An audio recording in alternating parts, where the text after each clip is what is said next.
Senior naval officer Henry Wilkins had always felt so safe and secure in the home he called his own, and he had always felt so protected by his wife, Margaret.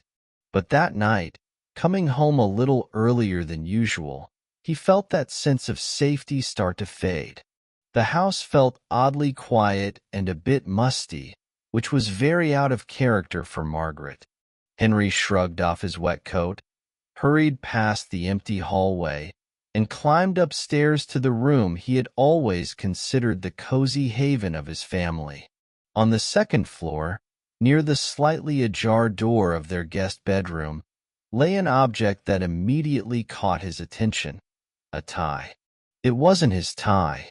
Henry bent down, picked it up, and felt a cold knot begin to tighten in his chest. The tie was simple, with a striped pattern, much like the ones worn by junior officers on his ship. Stepping inside, he witnessed the ultimate betrayal. His wife, dressed in nothing but a light robe, sat on the edge of the bed next to a young sailor who was hurriedly trying to button his shirt. Margaret let out a gasp, but her eyes held no remorse, only a mix of fear and defiance. "You're back early," she said, her voice alive with surprise. The young sailor, taken aback, tried to speak, but the words caught in his throat. Henry dropped the tie to the floor.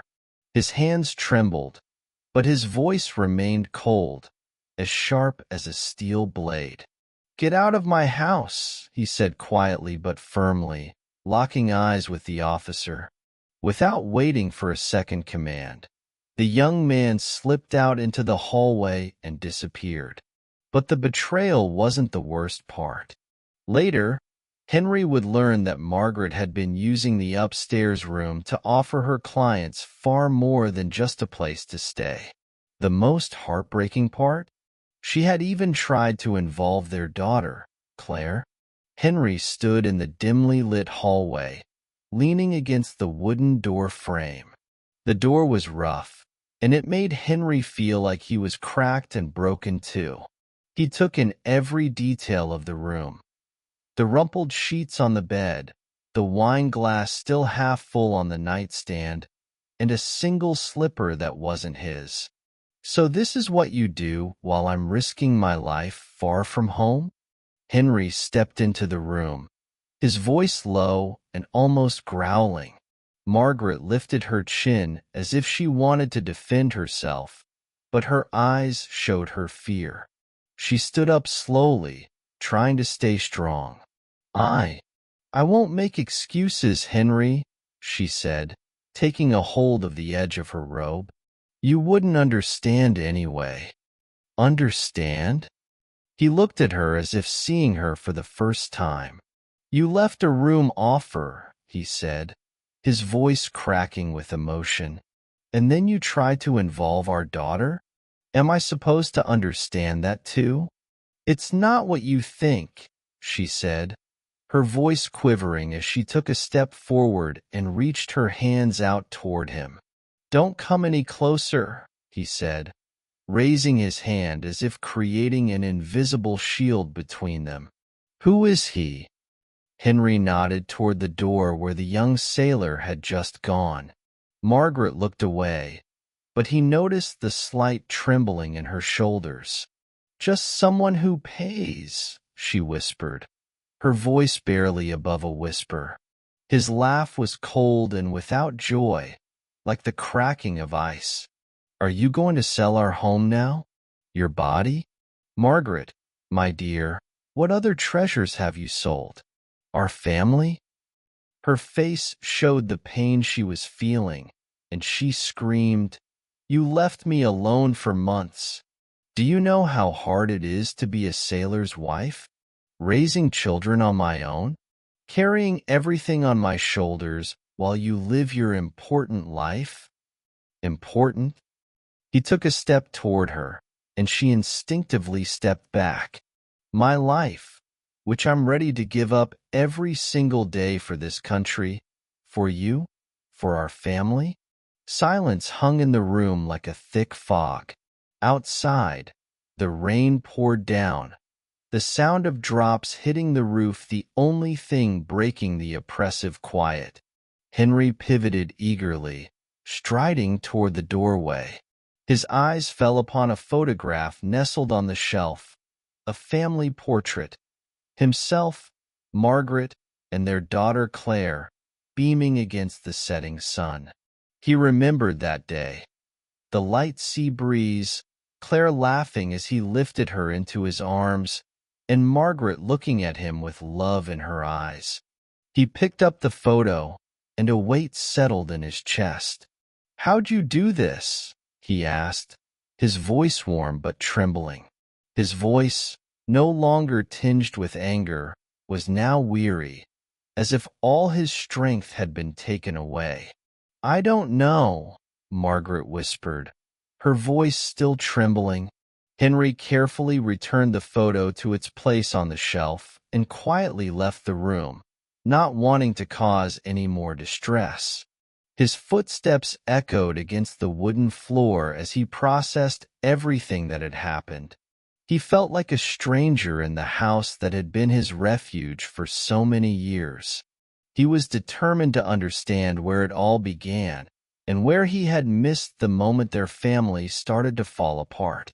His suspicions had started when he was on the destroyer Enterprise.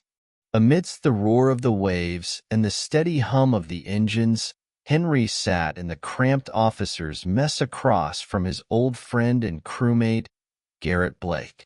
They were enjoying their thick, steaming mugs of coffee, Garrett's favorite, and their conversation meandered from the sea to life, and as often happened to women.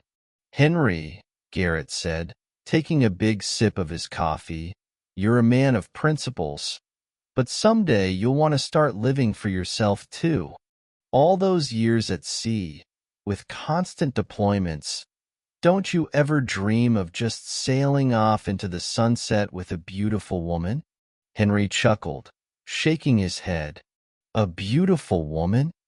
I already have one. Margaret and Claire are all I need.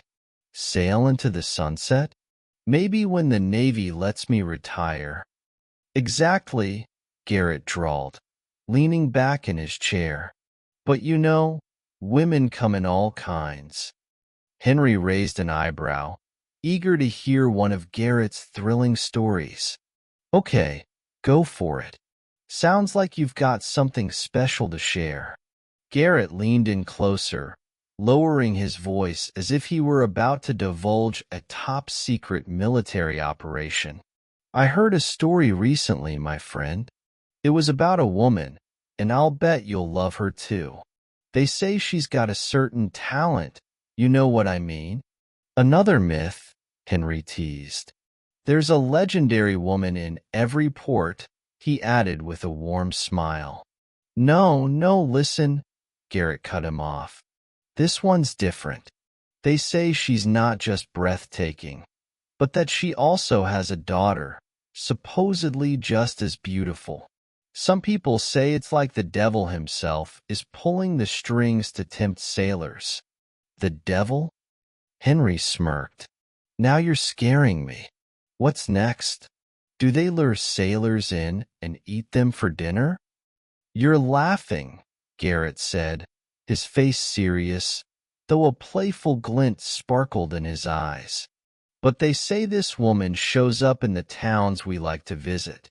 I've even heard she's been spotted near our base. It's just a rumor, but a lot of the guys are really excited to meet her." Henry's frown was a playful expression of bemusement. "It's fascinating how sailors have a knack for spinning tales as captivating as the high seas themselves." Garrett laughed, raising his mug to them in a friendly toast. "To dreams, my friend. They keep us afloat." But deep down, Henry felt something stirring, and he was excited to see what it would lead to. His thoughts drifted momentarily to home, to Margaret and Claire. He remembered how Margaret had changed over the years, how she had started wearing shorter skirts and had become very focused on her appearance. At the time, He thought it was just her way of holding on to her youth. But what if? He shook the thought away, clearing his head. What's up? Garrett noticed. Nothing, Henry waved it off. Just tired. I'll swing by the bridge and see how the watch is doing. Don't worry. I'll be fine, Garrett said, his voice gentle. We all know our women, and if we learn something new, you'll be the first to hear about it. Garrett's cheerful voice faded into the background, but his kind words lingered in Henry's mind. There was something about them that made him feel a bit uneasy. Stepping out onto the deck, he felt the invigorating wind and took a deep breath of the refreshing, salty air. The devil, he muttered, intrigued. Could it really just be old sailors' tales? He wondered, gazing at the endless horizon. He had no idea that this legendary tale was the very story of his own family. Henry's spirits were high as he made his way from the mess hall, Garrett's cheerful laughter still resonating in his ears. The cozy warmth of the deck lamps and the orderly rows of instruments brought him a sense of stability, something that often felt fleeting on land. The officers on duty saluted as he entered, and a junior lieutenant stepped forward to report. All clear, Captain. The young officer reported that the course was steady and the weather was stable. Henry nodded in response, his eyes darting over the instrument readings. Good. Carry on, he replied, moving toward a small porthole. Out there, the dark sea stretched out like a vast, black abyss, ready to reveal its secrets. The moonlight touched the surface here and there, making it look calm. Henry knew that the sea held hidden power, strong enough to topple even his mighty destroyer. His mind drifted back to his conversation with Garrett. There was something about the story that nagged at him, though he couldn't quite put his finger on it. It might have been the part about the daughter. Henry thought of his own daughter, Claire, blonde-haired and blue-eyed, always running to meet him on the porch when he came home. She was his pride and joy, the reason he put up with everything. Long deployments, dangers, and sleepless nights. But what if? He decided to stop thinking about it. It was silly, really. Margaret had changed over the years, but that was just because time passed. Who was he to judge? He reflected. Maybe he hadn't changed as much as he thought. A life spent serving at sea, with endless deployments, could do that to a man. He squeezed his fists, gazing out at the water. Is something wrong, sir? The voice of Senior Lieutenant Macmillan interrupted his thoughts. Henry turned. Macmillan, a tall, lanky man with a sharp gaze, was standing a few steps away. Henry, my friend, what's on your mind? Henry waved him off. Nothing. Just thinking. It's normal to feel this way sometimes, Macmillan replied gently, his smile warm and understanding. These waters have a way of bringing strange thoughts. What kind of thoughts? Henry raised an eyebrow, intrigued by his child's words. About family, home, the people waiting for us, or not waiting. Macmillan's gaze darkened. Sorry, sir. Just some personal thoughts. It's all right, Mac, Henry said, gently placing a hand on his shoulder. I think about it, too. Macmillan nodded and went back to his work, leaving Henry alone once again. The deep night enveloped the ship, only the occasional lights in the distance betraying the presence of other vessels. Henry leaned on the railing and closed his eyes, listening to the sound of the waves. A memory of Garrett's words surfaced. That woman shows up where you least expect her and leaves a trail behind. What if I'm already seeing that trail and just don't realize it? He thought excitedly. Right then, he decided that as soon as they returned to port, he would find out if everything at home was truly as it seemed. He couldn't afford to ignore his suspicions any longer. But after his fears were confirmed, his only thought was to see his daughter. Henry drove along the dark road, the headlights cutting through the wet asphalt. Rain drummed against the windshield, but he didn't turn on any music, instead letting his thoughts consume him. The scene in the bedroom lingered in his mind, a vivid tableau that would not soon be forgotten. Margaret's face, frozen in shock and shame, and the young man beside her, confused and vulnerable, like a rabbit before a predator. He pulled over at a quaint diner on the outskirts of town and ordered a coffee. Henry sat by the window, his mind racing as he pulled out his phone. He dialed Claire's number, his daughter, who had been staying with a friend, as Margaret had claimed when he questioned why she was rarely home. "Hello?" Claire's voice sounded a bit sleepy, but brightened right away when she realized it was him. "Dad? It's me, sweetheart. Can you meet me somewhere? I need to talk to you now." There was a hint of concern in her voice, but it was quickly replaced by a warm, excited tone. "Yes, it's important." "Okay, I'll be there soon. I'll be there soon." Henry set the phone down and took a sip of his hot coffee, feeling the weight of the situation settle heavily on his shoulders. 30 minutes later, Claire strode purposefully into the diner, umbrella in hand, the rain having cleared. Her long blonde hair was slightly damp, but her eyes carried the same familiar expression, a mix of cautious intelligence and youthful openness. "Dad, what's going on?" she asked, sitting down across from him. He looked at her, impressed by how much she had matured recently. Her eyes, reminiscent of her mother's, were warm and genuine, a refreshing change from Margaret's typically cold demeanor. "Claire," he said gently, his eyes on her hand holding his mug, "I'd love to know what's been going on with you while I was away." She froze, her face tightening. "Did she?" she started, her voice quivering with anticipation. "You can tell me anything.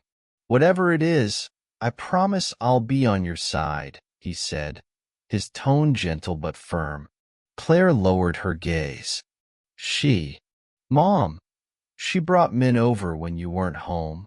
Henry felt something inside him shatter, but he forced himself to remain calm. "I know," he said, his voice warm, "but why didn't you tell me sooner?" Claire looked up at him, tears welling in her eyes. "Because she said it was for us. For the money. That you wouldn't understand." Her voice cracked with emotion as she wiped away tears with her sleeve. "And then, she tried to talk me into it." Those words hit Henry like a slap to the face. "What?" His voice dropped low and sounded a bit menacing.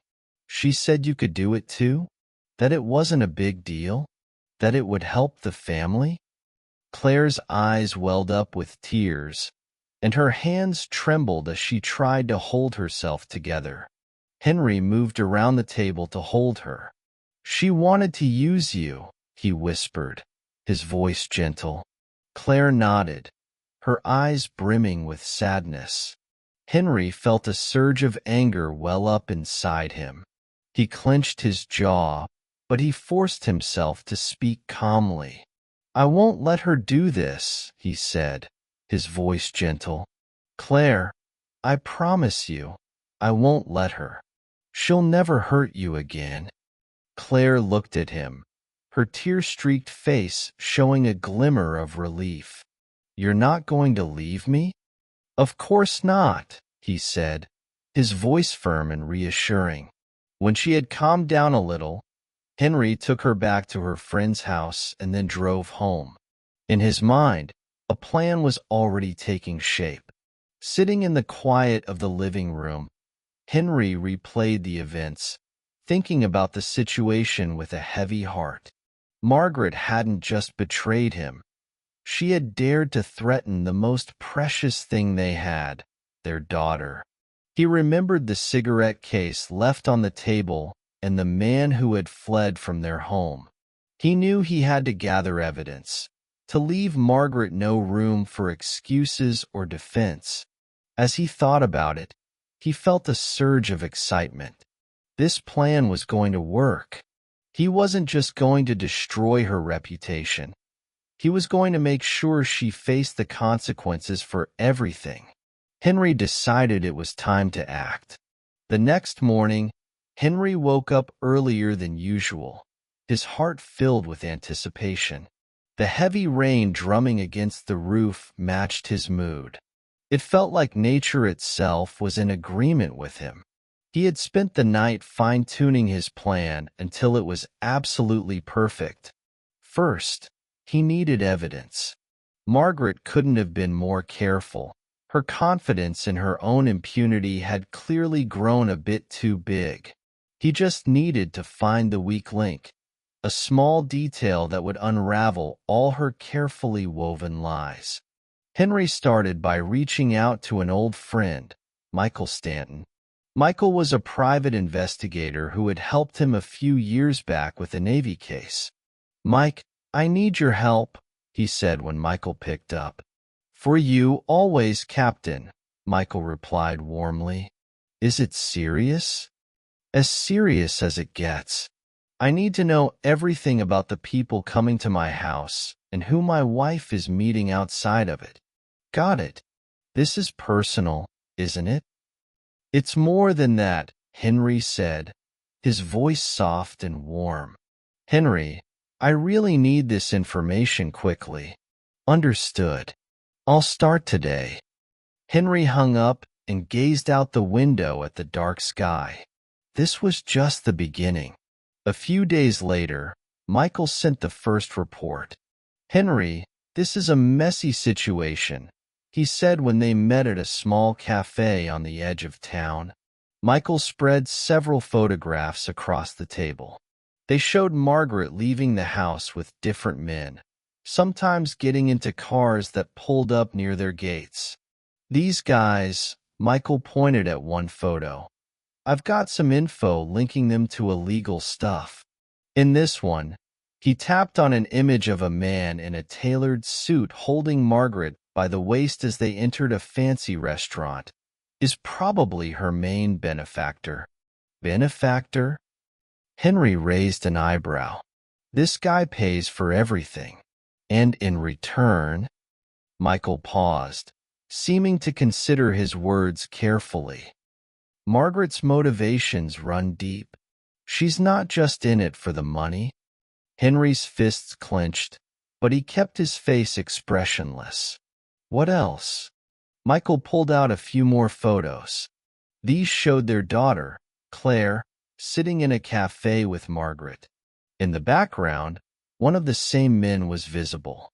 "Henry, she's involving the girl," Michael said quietly, his voice alive with excitement.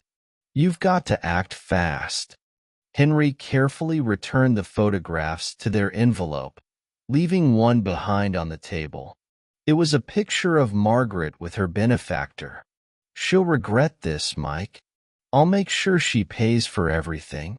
Michael nodded, understanding that this was Henry's chance to seek retribution.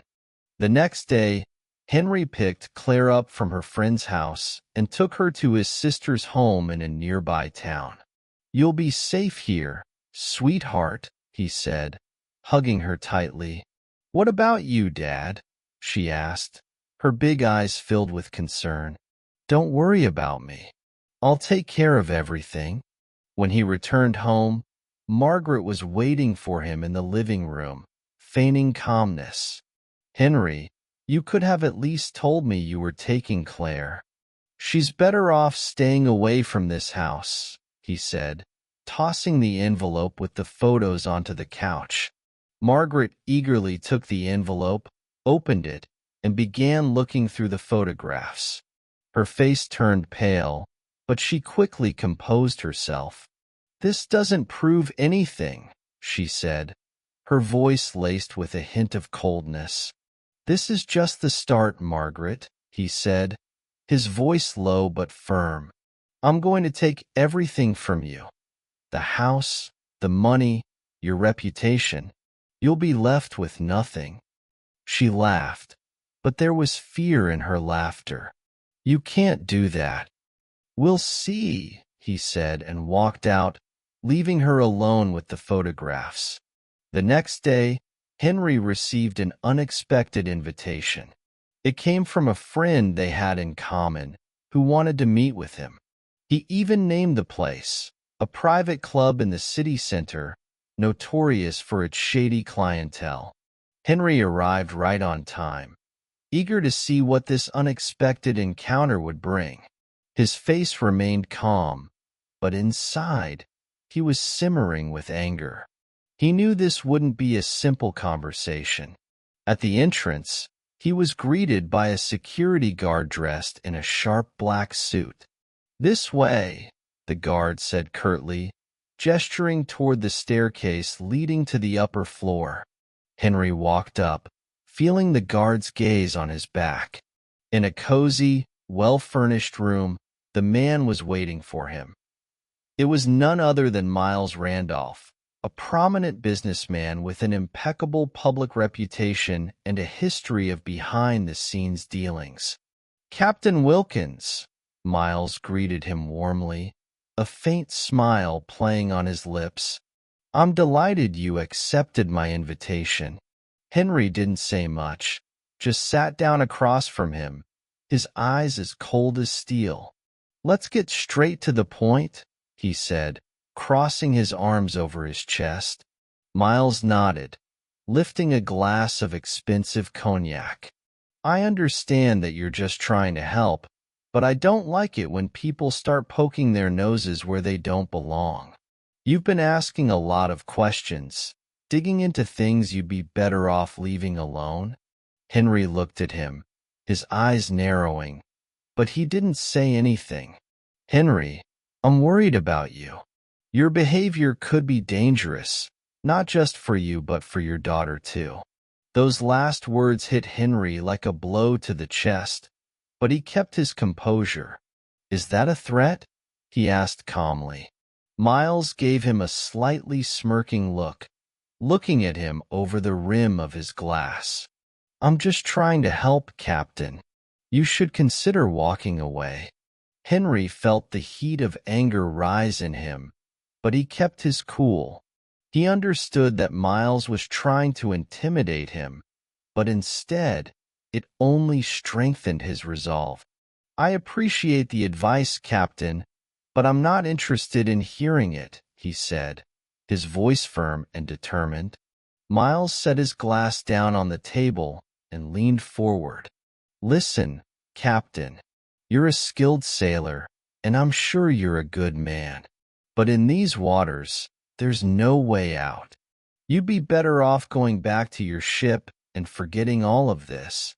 "Go back?" Henry leaned in closer, staring directly into his opponent's eyes.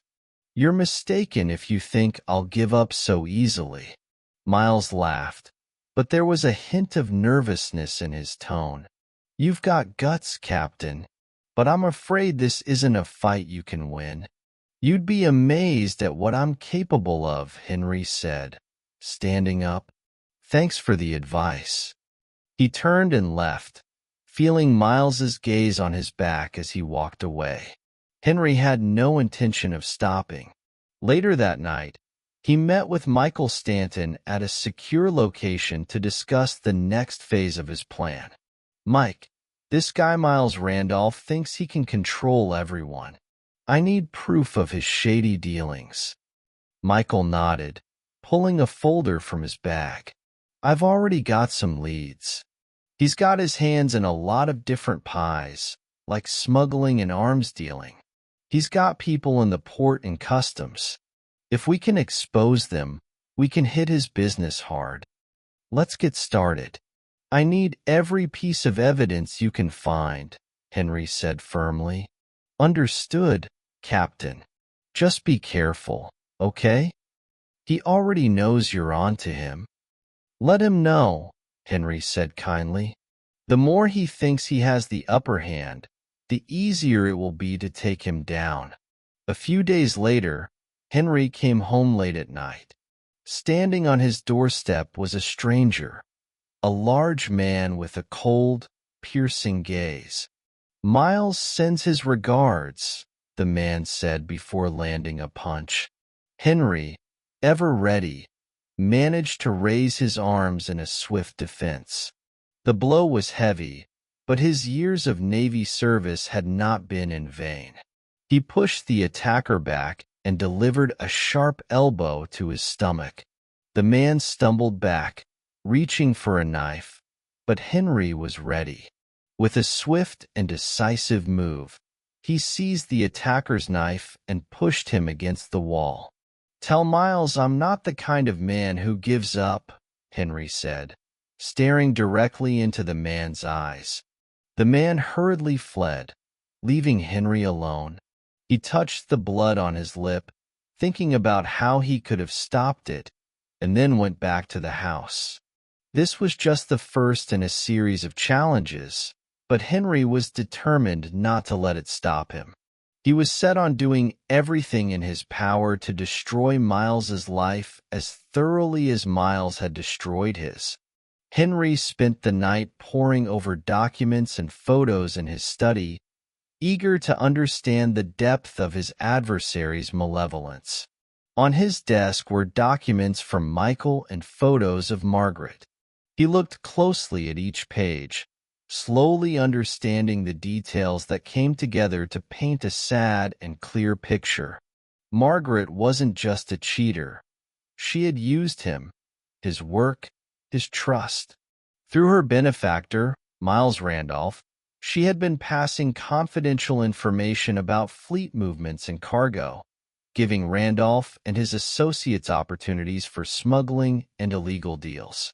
The most heartbreaking part was that, if exposed, all the evidence pointed back to Henry.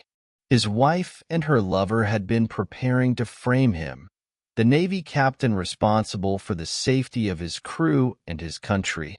That evening, Henry eagerly awaited the perfect moment to confront Margaret. She was sitting in the living room, lazily flipping through a magazine. She looked a bit off, as if she was putting on an act, and it really bothered him. He strode purposefully over to her and placed a folder of documents on the table. "Read this," he said, his voice gentle but firm. Margaret glanced up, her expression slightly wary but still trying to maintain her composure. "What is this?" she asked, her voice a soft blend of surprise and concern. But her eyes locked on the photographs, and she felt a sudden freeze take hold of her. "Margaret, I need you to understand that these photographs show the truth about you and your benefactor.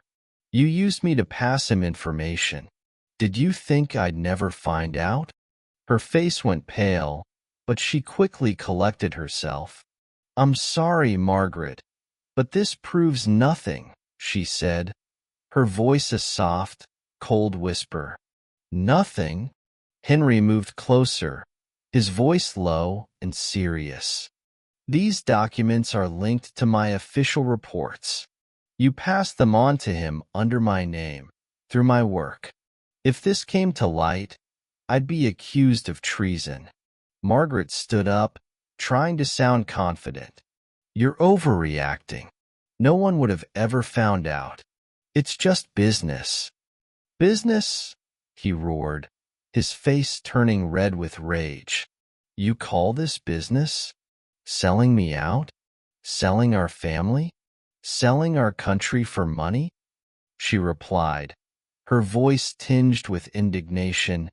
"Yes, for money. You were always so busy with your service. I got tired of being a shadow, of being the wife who's always second to your career. So you decided to become a he shot back, no longer holding back his words. Her eyes flashed with anger. How dare you say that to me? You left me alone for months. What could I have done? Sit and pray? Oh, you should have, he exclaimed, taking a step closer to her. But he stopped, forcing himself to regain control. You've sunk to the lowest level. Her face showed her anger, but she didn't say anything, realizing that she had lost control of the situation. The next day, Henry decided it was time to put an end to it all. He returned home later than usual, eager to check one last time. As he pulled into the driveway, he noticed a car parked outside the house. The moment he stepped inside, he heard laughter coming from upstairs. Climbing the stairs, he pushed open the bedroom door and caught Margaret with a young sailor who looked like he was lost in a good book. You again? Henry called out cheerfully, his voice carrying through the house. The young man jumped up, fumbling to pull on his pants, but Henry wasn't about to wait. He hurried over and, with one swift punch, sent him to the floor. Please, just get out of my house, Henry said, his voice gentle but firm. The young sailor groaned and scrambled out the door, leaving Margaret alone.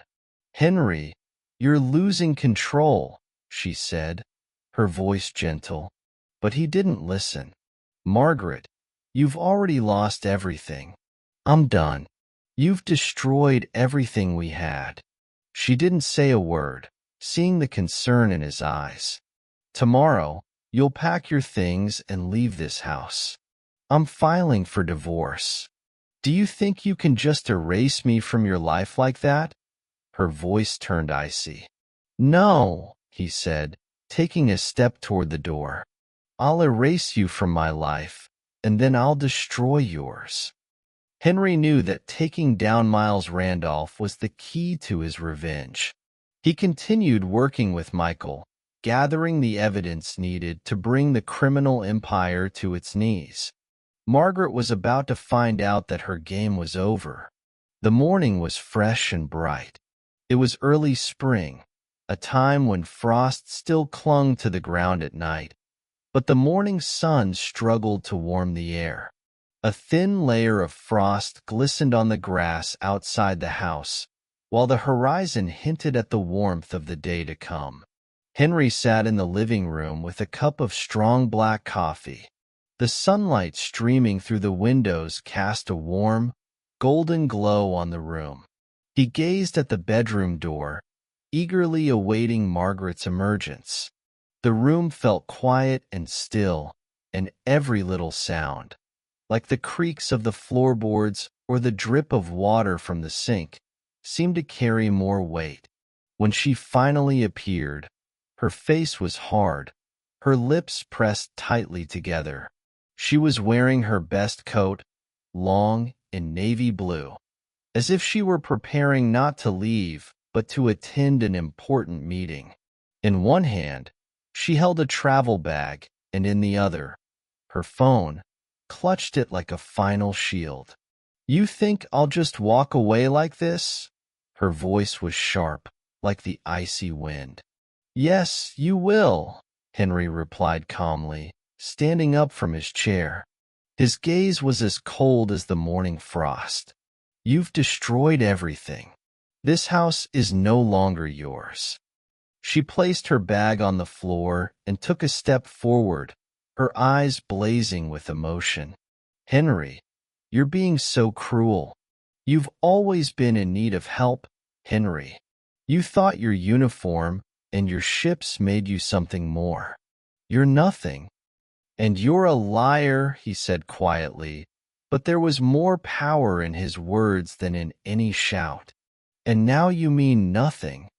She laughed bitterly, but there was no joy in her laughter. Do you think people will see you as a hero when the truth comes out? When I tell everyone who you really are? Say whatever you want, he replied, taking a step closer to her. Margaret, please remember this. You'll never get near our daughter again." Her face turned pale. "You have no right," she shouted, her voice trembling. "I have every right," he replied calmly. "Margaret, you lost yours, and now you're watching from the sidelines. You've lost everything." She grabbed her bag and headed for the door. "Henry Wilkins, you're a very naughty man," she exclaimed, turning back at the doorway.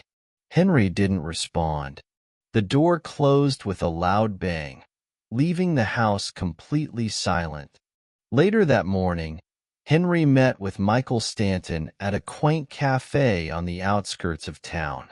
The sun was shining brightly, and a gentle breeze blew, carrying the sweet scent of the earth and the promise of new growth. Michael was a tall, lean man with faded chestnut hair and sharp blue eyes that seemed especially perceptive.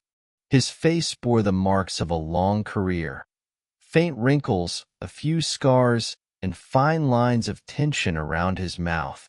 He was wearing a well-loved leather coat and a light scarf tied in a knot that looked like a sailor's rope. "You look like you haven't slept all night," Michael said, nodding toward Henry as he approached the table. "I haven't had the time," Henry said, sitting across from him.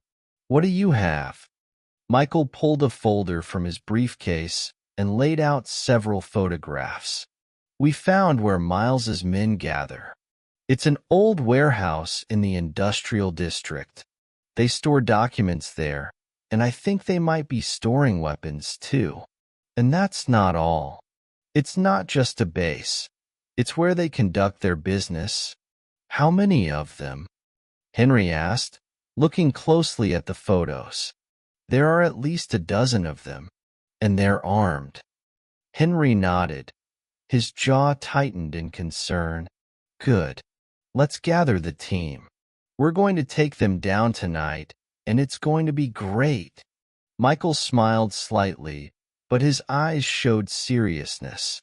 "I know this is going to be dangerous, but I'm ready for it. I'm not one for easy paths, Mike." By evening, they had gathered near a van close to the warehouse. Henry surveyed the group: a few operatives, police officers in bulletproof vests, and Michael standing beside him, holding a radio in his hand. "We move fast," Henry whispered, his voice alive with excitement. "Take them alive if you can, but be ready for a fight." They entered the warehouse through the back door. Henry led the group, his heart pounding with excitement, but he kept his movements steady and precise. Inside, they heard the sound of hurried footsteps and shouting, adding to the palpable energy of the moment. A few men tried to flee, but our operatives subdued them quickly. Henry hurried into the main hall.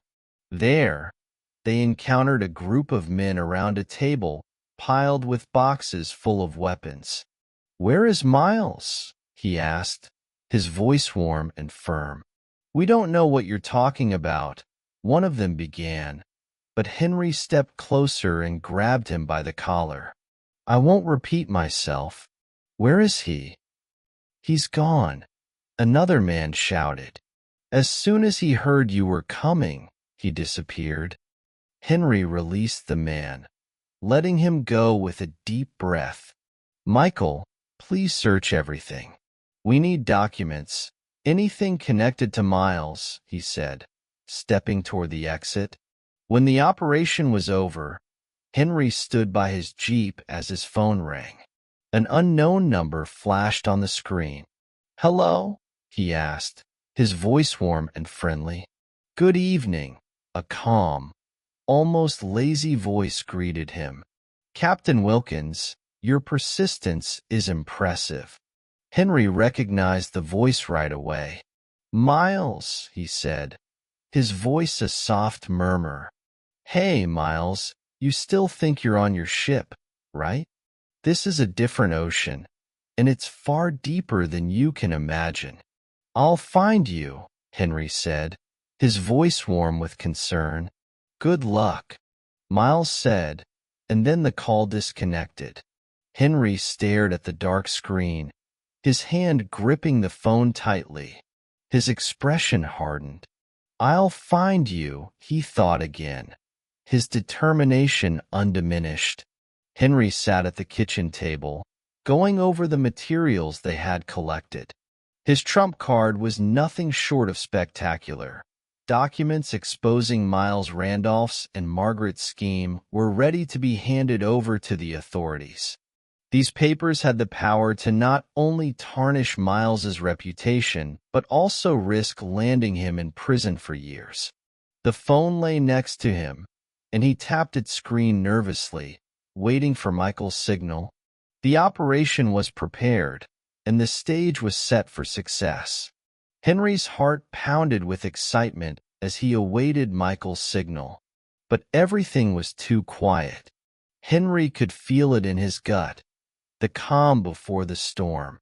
Suddenly, the phone buzzed to life. Eagerly, Henry picked up the phone and saw Claire's name on the screen. "Dad!" Her voice quivered with emotion. "Claire, what's wrong?" he asked, his heart racing. "Mom, she tried to find me.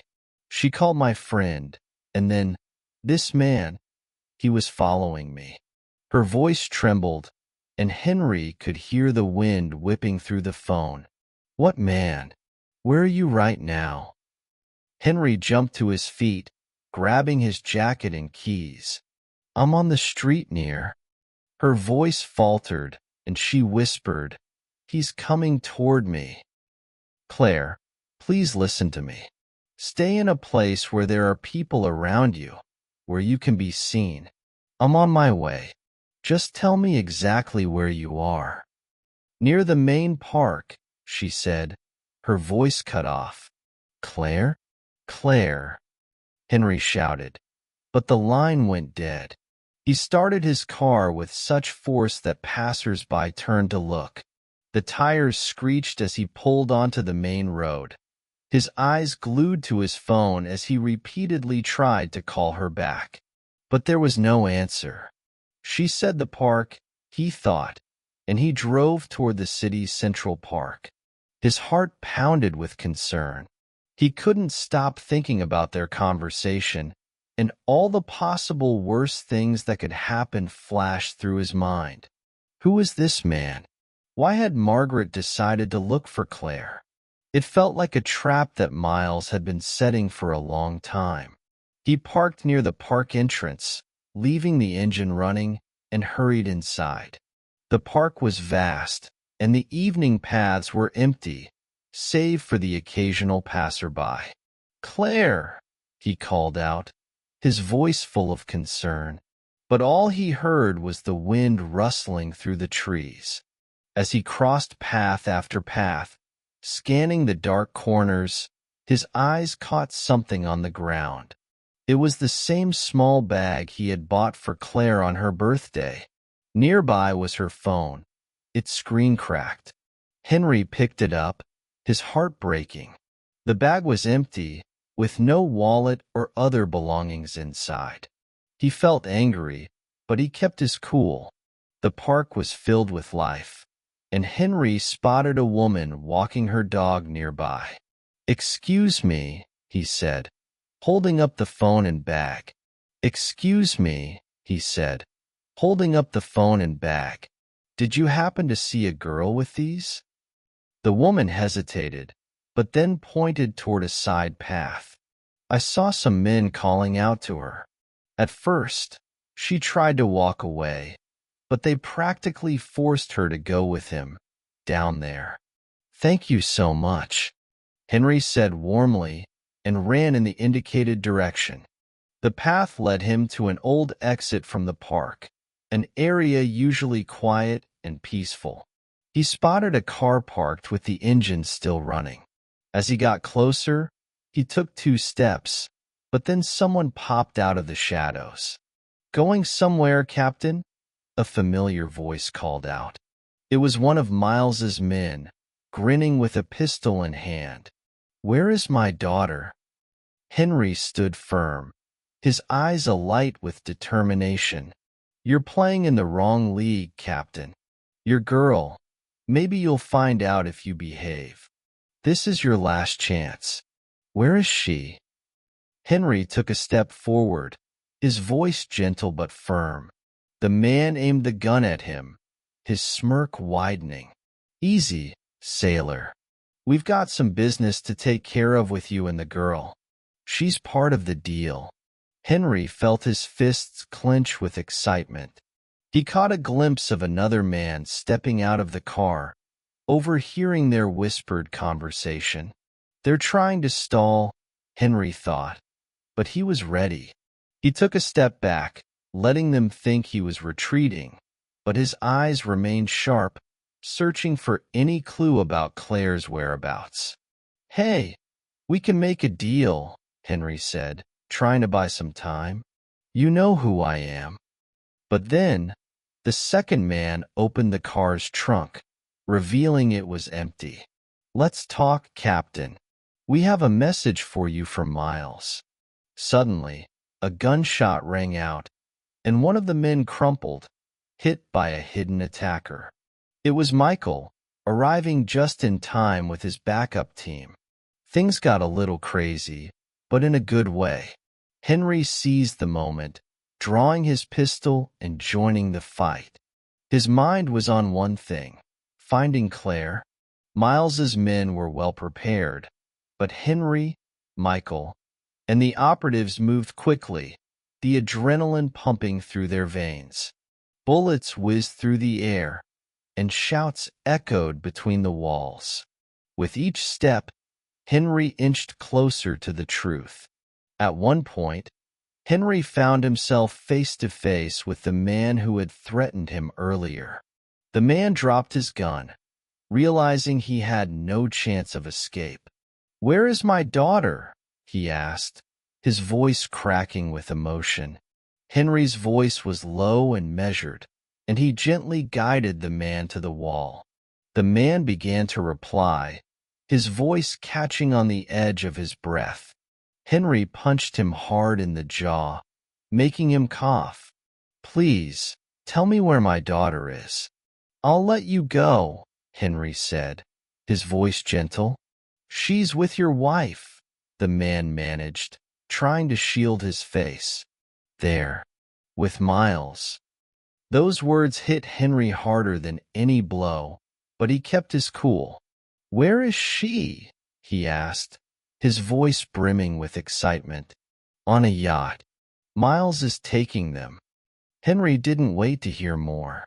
He gently pushed the man out of the way and hurried to Michael, who was safely concealed at the opposite end of the hall. "Michael, they have a yacht. They're planning to escape by water. We've got the perfect plan. We know the coordinates of his private dock. Let's move, Captain." The dock was surrounded by water, glistening in the moonlight. Henry, Michael, and the operatives crept toward the massive white yacht where preparations for departure were already underway. Henry spotted Margaret on the upper deck. She stood, confident and poised, with her arms crossed, while beside her, Miles gave her final instructions. Henry's heart fluttered when he caught sight of Claire in the corner. She looked frightened but unharmed. "Armed. Waiting on your signal, Captain," Michael said quietly, taking cover behind a crate of equipment. "I'll take care of them," Henry said, taking a steadying breath. He gripped his pistol tightly. The operation began swiftly. The team stormed the yacht, swiftly disarming the guards. Henry hurried to the upper deck, where Margaret and Miles were waiting. "Miles, I'm right here. Don't worry," Henry said, his voice warm and reassuring. Miles, seeing him, pulled out a gun, but Henry fired first, knocking the weapon from his hand. "This is the end," Henry said, aiming his pistol directly at Miles. "Do you think you've won?" Miles gave a playful smirk. We've gone too far for that." Henry wasn't listening, though. His eyes met Margaret's, who was shyly standing behind Miles. "You really thought you could escape with this scum?"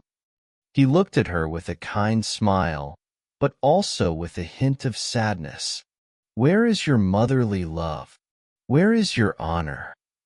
Margaret pressed her lips together, but her eyes burned with anger. "You never understood, Henry.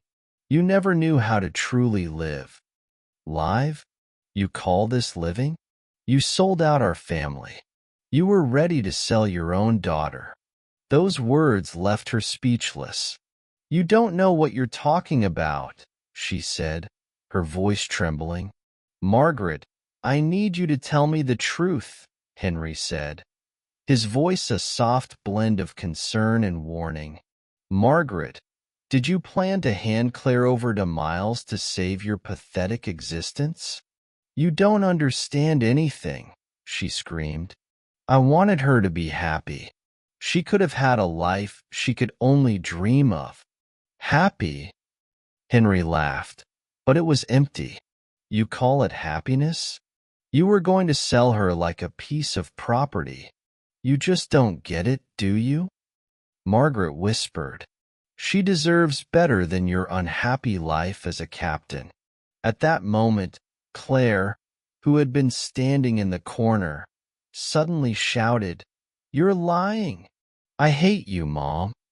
Those words stung Margaret, but Henry didn't give her a chance to respond. "Look at her, Margaret," he said quietly. "This is all you have left, your daughter's hatred." He gestured to Michael, and the operatives gently subdued Miles and Margaret. When it was over, Henry embraced Claire, feeling her trembling in his arms. "It's over now, sweetheart," he whispered, stroking her hair. After Miles and Margaret were apprehended, the operatives began investigating the confiscated documents. It turned out that Miles had built an entire empire on smuggling and selling information, including classified naval movements. His profits were in the tens of millions of dollars, and he had a network of accomplices spanning multiple countries. Margaret's role wasn't just that of a lover and pawn for Miles. She had been his intermediary, using Henry as a cover to pass along sensitive information. This detail became a crucial piece of evidence when the case went to trial. The trial was a big deal, and the public was eager to know more. Margaret was charged with complicity in smuggling and treason.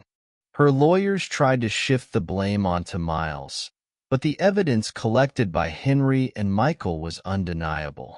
During his testimony, Henry said, "My only fault was being too consumed by duty and trusting someone who betrayed me." His words resonated deeply with the public, earning him widespread sympathy.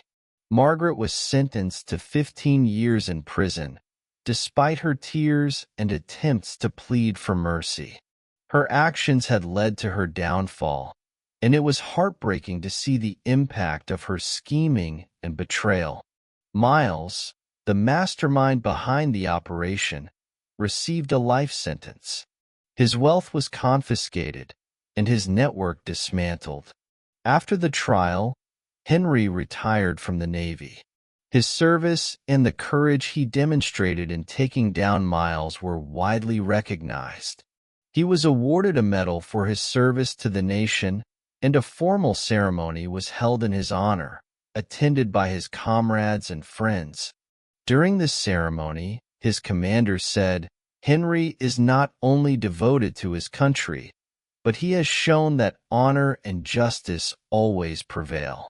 For Henry, it was a moment of pride and the final chapter of his military career. He and Claire moved to a quaint little cottage by the sea, a cozy home surrounded by pine trees with a view of the vast ocean Henry had always loved. Claire enrolled in university, choosing to study psychology. She finally felt safe, living with a father who had always been her anchor. Every morning, Henry would step onto the shore with a cup of coffee, savoring the peace. "What's the plan for today, Dad?" Claire would ask as they sat down for breakfast. "I'm going to bake a pie, and you can help me," he replied with a warm smile. His days were filled with simple joys: fishing, reading, and long walks with his daughter. No more secrets, no more intrigues, just the peaceful life he had earned. Henry found his peace. His name became a symbol of honor and courage, and his life with Claire was a testament to how love and loyalty could overcome even the greatest challenges. His story ended where it had begun, by the sea, which had always been his home. Now, he could finally be at peace, just a father and a man, free from the weight of the past.